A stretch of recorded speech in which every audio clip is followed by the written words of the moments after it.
no musi tuza kwiga inyigisho zijanye no kuva mu mivumo. Tuzokwiga kubohoka inshuro 12. Haleluya.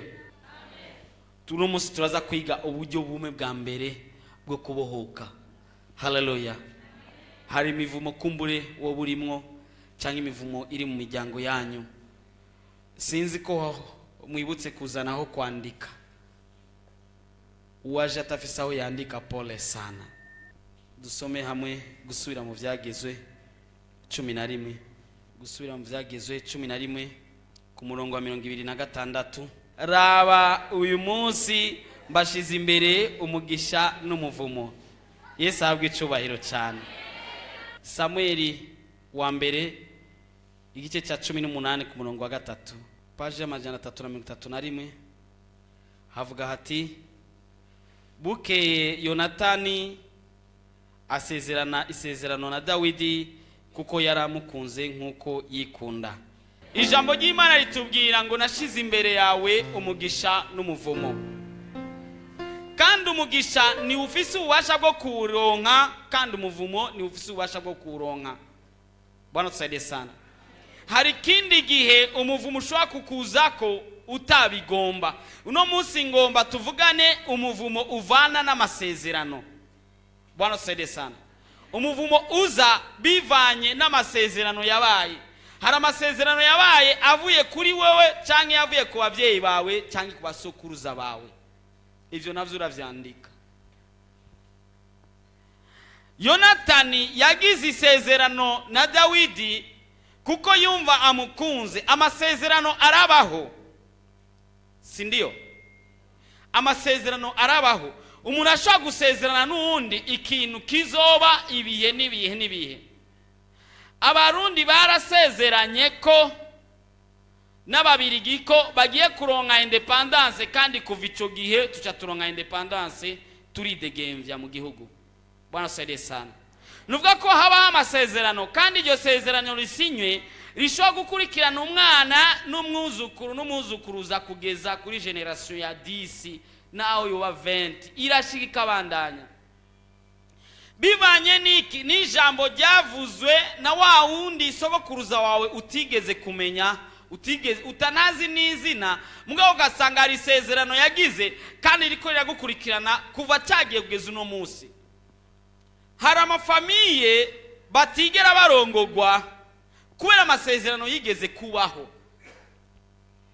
Hari amasezerano yabayeho usanga bituma abakomoka muri izo famiye zose kugeza hariya ntibarongogwa. Uwihenza arongogwa afise igitwarire canke yabanje kuvyarira imuhira. Ayo n'amasezerano usanga yarabaye n'ibidayimoni kanaka, kandi ayo masezerano usanga hari amasezerano byabaye bizwi. Bwana sede sana. Uwagize isezerano yabanje kuvyiyumvira neza, avuga ati je ndagize isezerano ko abankomoka ko bose batazopfa barongowe, mugabo nanje umibi. Iryo ni isezerano riba ryarabaye. Bwana sede sana. Hari ayandi masezerano aba usanga abantu gasanga hari ikintu kiri muri uwo muryango kitigera kivamo bivanye n'isezerano ryavuye kwa sogokuru. Ejo hari umuntu yariko aravuga ingene se yama yagiye ku bafumu, sinzi we ntiyamenye ivyo yasezeranye hariya, maze bica bituma we agira abagabo mu kuzimu. Nyamukobwa abaho ata mahoro afise, yama yarose abona ari kumwe n'abana n'umugabo, mugabo kandi yavyuka ntababone, kandi akabamenya abo bana, urumva akamenyera n'abana ahantu atazi. Ikindi gihe akabona ko yavuye kurongogwaho yabiri wahandi, naho nyene havyariye abana, akagenda vyara uwa mbere uwa kabiri wa gatatu, natahure ivyari ivyo. Iwabo akabivuga, mugabo se ntihagire n'ikintu na kimwe abivuga ko, kuko se yarazi amasezerano yaragiraniye n'umupfumu araho. Ikindi gihe harageraho arongogwa, amaze kubaka mu rugo rwiwe ntiyiyumvamo umugabo, kuko yarafise undi mugabo we atazi. Yaragera ikindi gihe mu ijoro akavyuka agasanga inzoka ijyamye hagati muri bo. Yavyura umugabo ntiyayibone, mugabo we akayibona. baba muri stress zidasanzwe kuko umugabo we yari umuzungu, umugore nawe yari umunyakameruni. Byaramubabaje cyane, kumbe yari amasezerano se yagiranye n'amadayimoni, mugabo ariko akurikirana umukobwa wiwe. Hari amasezerano rero abantu bagiye bagira ahantu, bayagirira ku bapfumu cyangwa bayagirira ahantu, mugabo we utabizi, bigakurikirana so, bigakurikirana abana, bigakurikirana umuryango wose, kandi atani ijambo nari mu babivuzemo. Kandi ingorane zirimo nuko no gusenga, ujya gusenga ukabona umenga uri kurasenga, ukabona umenga uruzuzwa, ukabona umenga mugabo rero blockage ahantu, kandi wasuzuma ugasanga iyo blockage ijanye na famiye. Ugasanga abantu bo muri famiye yanyu nibo bameze muri ugo rwego rumeze uko kuntu, aho ba waraboshwe kandi uri mu masezerano kanaka. Habakenewe ko abaho deliverance, amasengesho kubohora kugira ngo ayo masezerano ahave. Bwana saide sana. Ngira mvuga ayandi masezerano abaho utabigomba. Nuvuga ayo masezerano yakorewe abukomoka ko barabikoze babigomba. Ariko hari ayandi masezerano aba usogokuru wawe atabigomba. N'amasezerano ameze gute?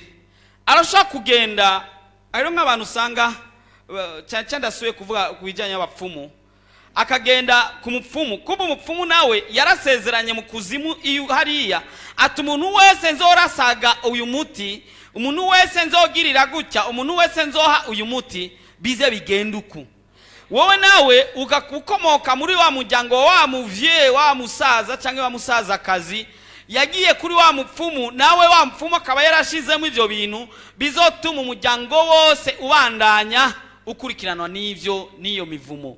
Sasa ukisanga mu muvumo, naso wakisanga mu muvumo, naso kuri wakisanga mu muvumo, mugabo kwera hejuru nta muntu numwe azi iyo vyaje bizanana babibonye uko. Mugabo ni ikintu cyakozwe mutazi. Bwana saide sana.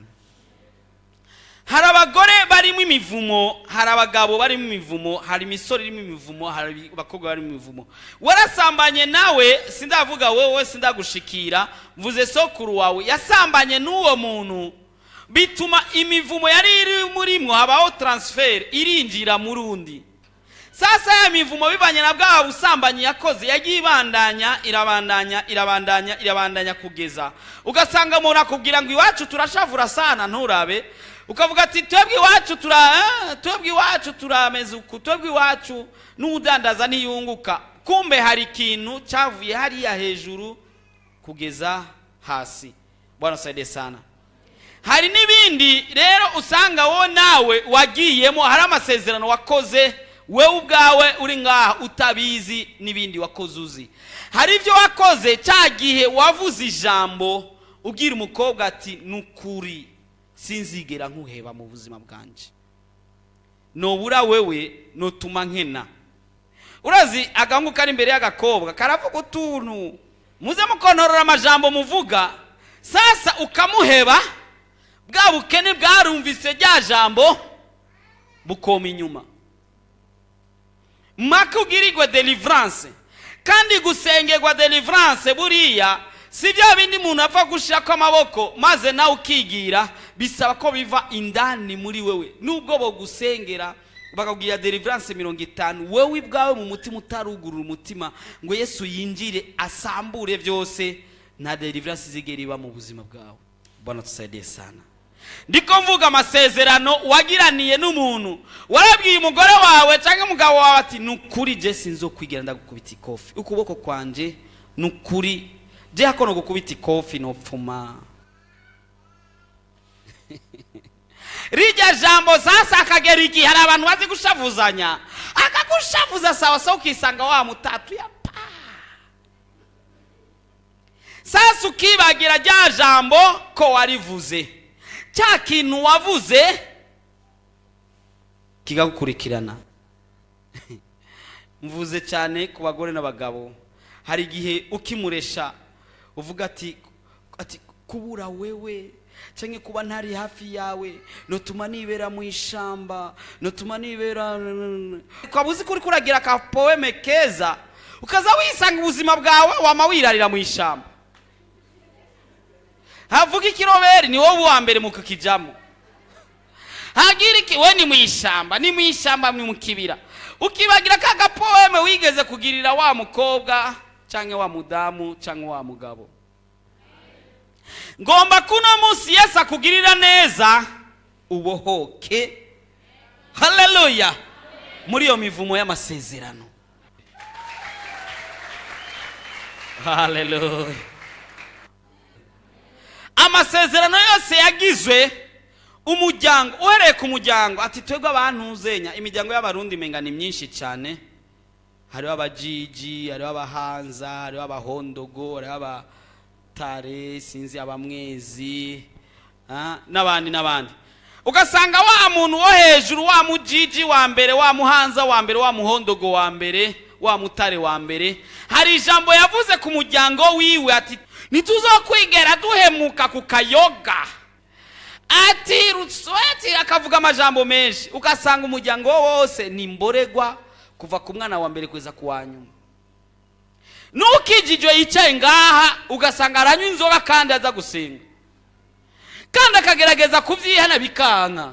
Akikawusha akagerageza kuja kure yaho harakabare. Mbwa agasanga kumba handaciye naho harakandi kabare akaca zinywa. Izinda zicisha musi gitanda zibika musi gitanda. Kubera iki? Kubera hari ibintu bi. Hari umuntu azi gusambana kuva kuwa mbere kuza kuwa nyuma. Minsi yose, buri kwezi, buri mwaka akiyumvira impamvu akabibura, akarira, akagira gute mugabo hari isezerano ryabaye. Ayo n'amasezerano aba abantu babizi byarabaye. Hari andi masezerano aba utashobora kumenya na trace yaho byaje bizana. Narigeze gusoma intaye y'umukobwa umwe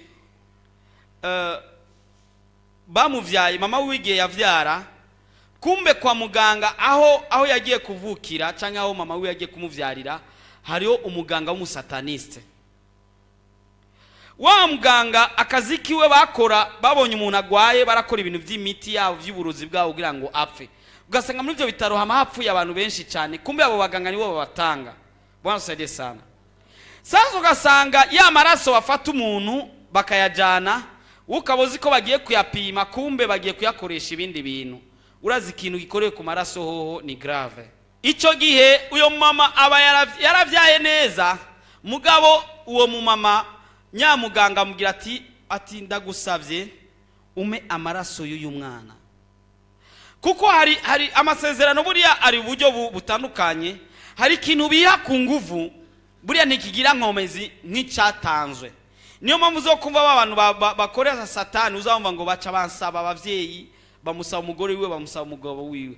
Nuvuga ko bakenera ijambo rivuye ku mufise w'ububasha avuga ati ndamuguhaye. Ico cyonye cyo kiba kibazi. Kugira ngo habe isezerano hagati y'ayo madayimoni n'uwo muntu agiye gutanga uwundi. Wa muganga aramubwira ati ndagusavye umpa amaraso y'uyu mwana wawe. Wa mu mama ati none ko ari muganga.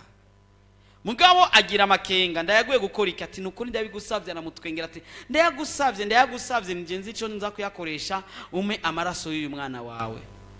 Wa mama avuga ati akira, aracumita umwana amukuramo amaraso arajana, kumba yajanye ikuzimu.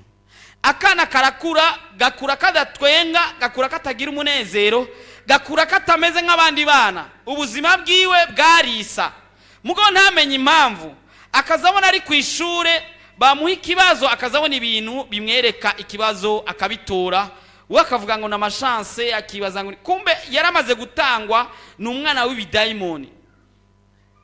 Arakura kugezaho umukobwa akuze, kugezaho batuma umuntu aja kumurondera, baragenda bamubeshabesha polepole bacamwinjiza mu nzu. Hari muri Amerika bamujana mu nzu, kumbi iyo nzu niyo inzu yakorerwamo ibintu by'amadayimoni abantu b'abasataniste bakorera. Kandi muri iyo nzu niyo hari laboratoire yo gutuma abantu kuja mu mashengero bakaba abakristo beza cyane kandi bakitanga cyane mu rusengero, mugabo kumbe bazanywe no kugira ngo basambure iryo shengero. Kenshi uzamva abantu bakubwira ngo ishengero kanaka ngo bagwanye bagize gute, mu mukibaza ngo nibisanzwe, kumbe hari umuntu ariko transfera arunga ikibidayimoni abishira muri uyu ati shavura. Umuntu agashavura ati akagwana ati we nugumuke akagumuka, ugasanga ishengero ziguma zisambuka mugabo ntimuzokumva ububare bwasambutse. Bwana saidie sana. Nyamudamu yaragiriwe neza mu nyuma yahavuye akizwa, ni inkuru ndende mugabo ngira ngo bwire ko hari yandi masezerano aba ukiri umwana muto utabizi ukayakoregwa n'abavyeyi bawe kumbure nabo nyene batabizi. Bwana saidie sana. Hari ikintu citwa kado, ingabire. Umuntu ashaka kuguha ingabire wo kibaza ko ari ingabire isanzwe, mugabo hafise ijambo yavuze ko mu buryo bw'amadayimoni ugasanga habayeho amasezerano. Cyangwa umuntu kazawumva umukobwa arakurondeye n'inguvu cyane cyangwa umuhungu arakurondeye n'inguvu cyane, mugabo muriko murayaga mwaryohe ukazawumva kubwira akajambo ati no mu mutima wawe vraiment ndagusavye mu mutima wawe. Nawe waryohewe muriko murayaga utuna ati umutima wanje ndaguhaye sha. Uratanze umutima. Bwana tusaidie sana. Ayo no masezerano aba umuntu akaguha kado kumba arazi ico, umuntu akaguhinja akakubembereza rinja ukamubembereza ati ndihuta ati ndagusavye n'ukuri ntuzifungire ko nagatonya. Washaka ukazara muganga gapima nta sumu irimwo, mugabo hari ijambo yavuze y'ikidayimoni. Wajya zafungurwa hakaba habaye amasezerano hagati ya wewe nawe, ya wewe na vya bidayimoni. Ukazosenga mugabo ko avansa mu muhemu nibigende ntivyavanse ko ari ibindi bintu mfise. Hari muzu umuntu ashaka kuguha wayambara kumugiranya amasezerano nawe. Imuzu kibaza ko ari muzu isanzwe, kumbe ni muzu ziva hariya. Kumbure tuzoronka umwanya wo kuvugana kubijyanye n'impuzu nazo. Hari abantu mbona no mu rusengero bambara ibihuzu birimo impuzu zirimo ibintu bimeze bagacapa ko ututwe tw'abantu bapfuye, utuskelete, ibintu biteye ubwoba. Mumu kibaza ko bapfuye kubicapa uko nyene, wewe baza ko babicafye kubera iki? Barazi impamvu. Tuzobivugana. Hari umuntu usanga mu buzima yumva yoguma araba amasinema arimo amadayimoni. Kazivona shimileta ingena gize ibintu ukubona umenga iyo filime usubira kandi kuyiraba. Wibaza ko ari bisanzwe. Hari daimon iri muri wewe ikominikana na ya daimon hariya. Bwana saidie sana. Maze wowe ikabigomba kugumuraba kuko amadaimoni buriya ni mwemu. Sawa? Kandi mwemu ziragenda bivanye n'ijambo. Sawa? Nkuko ndagusengeye mwemu w'Imana arazana ububasha bukinjira muri wewe kubw'amasengesho, amajambo navuze nkoresheje izina rya Yesu bigahinduka muri wewe. Zije daimoni nazo ziba zifise ibyo byavuze bituma mu bugingo bwawe buhinduka.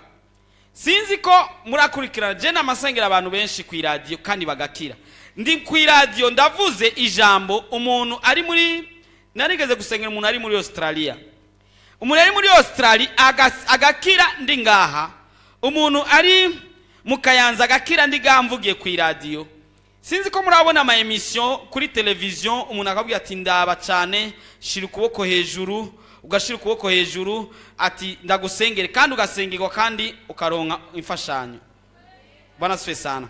No ku radio ndiko ndasenga hajya mvuze ati mupfukame bagapfukama, duheje gusenga benshi bamabanelefona ati nakize, abandi ati nyishira abonetse, ati amahera nari nkeneye baci banelefona ngo nje kuyatora, ibintu kanaka birugurutse, ugasanga ibintu bigiye vyuguruka. Abavyaye bakambira ati wari umunsi wari usengeye ku radio amasengesha kinjira. Nawe zijya daimoni, zijya filme za promotion y'amadaimoni zerekana amadaimoni, bakerekana abantu banyika, bakerekana abantu bagaruka, bakerekana abantu bakagira ibintu byo gukinda.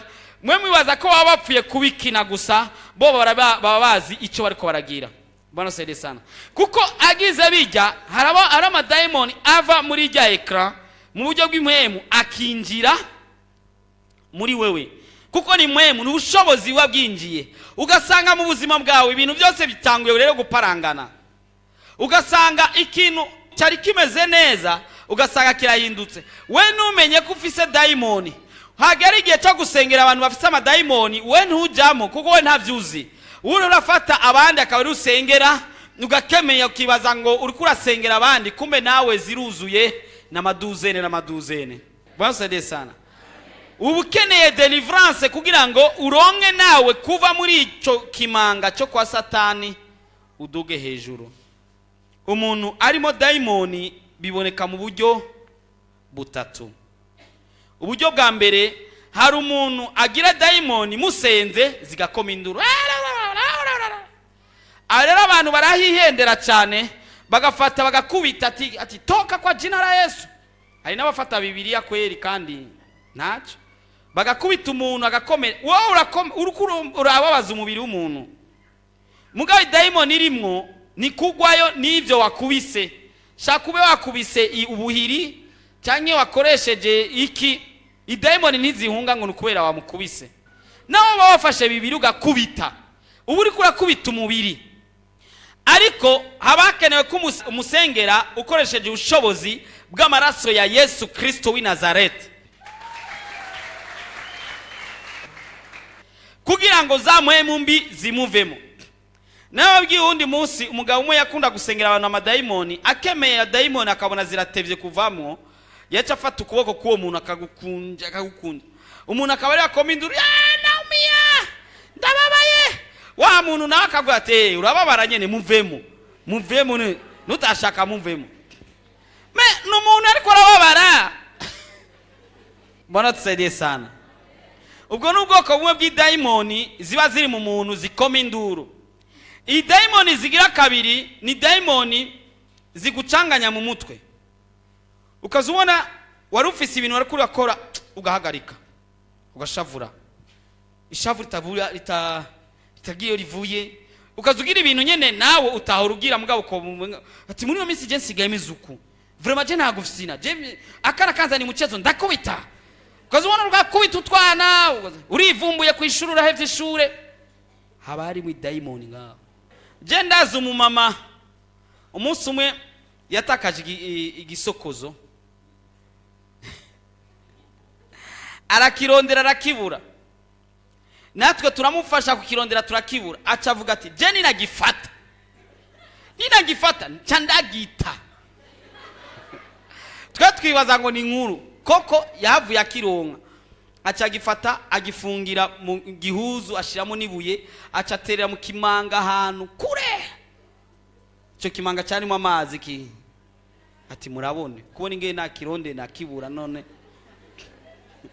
Ukibaza ko ari ubuzima busanzwe. Me harimo daimoni ngaho. Kandi daimoni nishobora korohereza kugira ngo wumve ko wobimenya. Bwana saidie sana. Bwana saidie tena. Habakeneye ubundi bushobozi kugira ngo uve muri izo nkomezi z'imiyaga mibi. Uburyo bugira gatatu nuko ubibona nivyinjira mu mutwe byinjira ku vyawe. Kuzubona inzu iri kwiratwa imigaga ata mpamvu, inzu irakorotse ata mpamvu. Kuzubona ni wewe wirukanye ku kazi ata mpamvu, ni wewe bama babenze, ni wewe bama ni wewe ibintu byose umenga hari ibintu umenga bidafadika mudandazanya n'abandi abandi bakunguka mugabo wewe abandi bakaronka abakiriya mugabo wewe ukazibona bikuriko wewe mugabo ntibikurimwo. Tunaelewana turatahurana. Bikuriko ntabwo bikurimwo. Ukazibona mu ishuri abandi barako baravyumva mugabo wewe ntuvyumva. Bikuriko ari ibintu biriko bikubako, ari ibintu biriko bikubako. Hari amasezerano yabaye kumbure mu ijoro uryamye wajyamye udasenza amadayimoni acaraza. Ikindi naco ari ikindi gihe tuyihenda ngo twasenze ugasenga uryamye. Ntiwihende ngo ngaho ba wasenze. Hari ugenda ukaryama ati mu gishingo cyo kuvuga ati Yesu ndagusavye imbabazi, ugatangura ati Yesu ndaguhariye. Ugatangura kuvuga amajambo utovuze kuko Satani agira ka systeme kiwe. Undi yavuze ati je mbuzitiro. Ati mbuzitiro gose. Muranchafata Bibiliya ngasoma. Itiro icariza. Satani afabrika itiro ubwo nyene kugira ngo ntusome ijambo ry'Imana. Bwana saidie sana. Kandi uri kurasenga Satani afabrika itiro ningoga gihuta kugira ngo arabe ko woca winjira ubwenge bukagenda ukazura vuga ibintu. Muranya amajambo usanga uri kuravuga amajambo y'ibirogotano, uvuga nabi Imana, wivuma, ugasanga uri mu masezerano kanaka utazi. Kandi daimoni niko zigenda zikura, niko zigenda zihamagarana. Uko imyaka igenda niko zigenda zihamagarana. Uko ukura niko ugenda uba mubi cyane, niko ibyawe bigenda biba bibi cyane rwose. Bwana saidie sana. Ukaba umusambanyi kuva kuwa mbere, ukiyumvira iyo byakavuye urabura. Hari abantu bashaka kuva ruguru bakamanuka ibujumbura akamara umwaka, imyaka 2-3 ataja kubona umugore, mugabo bikagenda neza. Mugabo wowe ufise na madamu wawe ahuba, mugabo uri kurasimba ibigo. Ufise n'umugabo wawe ngaho, mugabo uri kurasimba ibigo. Kumbure mugabo wawe cyangwa umugore wawe yafashe urugendo ukwezi kumwe, amezi 2, umwaka umwe uri kurasimba urugo. Ukibaza ko ari ibintu bisanzwe, hari ikintu kiri ngaho, hari daimoni idasanzwe ikurimo. Kandi iyo yavuye ku masezerano, kumbure wagiraniye n'umukobwa kanaka cyangwa n'umuhungu kanaka. Hari ibindi bivana n'uburozi, abantu bakakuroga ati ujya nukuri ko yagiriye gutya ntazopfa aronka amahoro atari ubusambanyi gusa misi yose. Ugasanga waramuhevye wa musore akuvugiye ko amajambo ku mupfumu, waramuhevye wa mukobwa kumuri wamuteye inda uramuheba cyangwa akuvugiye amajambo ku mupfumu, uzopfa uyerera n'ubusambanyi utagira ubuntu ngusengegwe. Ariko no Mose Yesu agomba kubohoresha. Haleluya. Ayo masezerano yose uko yakabaye kose, Yesu arashoboye kukuvumura kandi byose bigahera. Nacho bitwaye isezerano uko ryakabaye kose, nimba ryavuzwe n'umukuru w'umuryango, hari undi mukuru w'umuryango w'ijuru avuga irindi ritandukanye n'iryo. Nimba bazanye intare yindi sanzwe ikomeye bayishira muri bakora abantu barogwa intare, hari intare y'umunago wa Yuda hari yabane niyashika izijya zose. Haleluya. Haleluya. Yesu agira ko ari ikintu gishasha no Mose. Wowe numuha umutima gusa, wiyugurure maze urabe ingene za kwinjira indani, ahindura ibintu byose, abomore byose n'ibisika byose Satani yashizemwo. Ngomba ko dusenga. Ngomba ko dusenga kuko ndazi kuno Musi Yesu agomba kubohore. Nacho bitwaye aho byaje bizana na hose. Ayo masezerano aho yaciye hose sindahazi.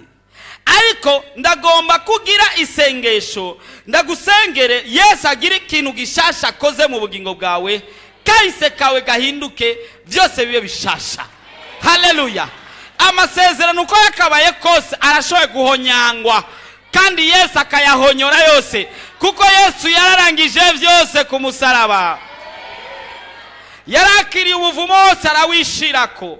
Hari hasigaye ko twebwe gusa tubimenya ko yakiriye wa muvumo wose, maze turekugwe natwe tugururirwe byose bibe bishasha mu buzima. Haleluya. Haleluya. Haleluya. Reka dusenge. Mwizina rya Yesu Kristo. Mwizina rya Yesu Kristo. Bohoka. Mwizina rya Yesu Kristo. Bohoka. Ewe daimoni ufunze umuntu, ndagukangamiye mwizina rya Yesu. Ndononye ubushobozi bwawe mwizina rya Yesu. Ndabomoye ubushobozi bwose bw'imiyaga mibi mwizina rya Yesu. Amasezerano yose yabayeho, ayabayeho abizi, ayabayeho atabizi, mwizina rya Yesu ndamubohoje mwizina rya Yesu. Ndamagaye ubushobozi bw'ijuru, ndamagaye imbaraga z'Imana mwizina rya Yesu, konona kunetraliza inkomezi zose z'imiyaga mibi. Yesu Kristo, ndamagaye amaraso ya Yesu, amaraso ya Yesu, amaraso ya Yesu mwizina rya Yesu, mwizina rya Yesu, mwizina rya Yesu, mwizina rya Yesu, mwizina rya Yesu. Bohoka. Bohoka mwizina rya Yesu. Bohoka. bohoka mu izina rya Yesu. Iminyororo icakagurike mu izina rya Yesu. Imigozi icakagurike mu izina rya Yesu. Ubushobozi bw'Imana bugaragare hano mu izina rya Yesu, mu izina rya Yesu, mu izina rya Yesu, mu izina rya Yesu, mu izina rya Yesu, mu izina rya Yesu. Bohoka, bohoka, ibikubasha byose bikubeko. Erekora sayirasa mu izina rya Yesu. Bohoka.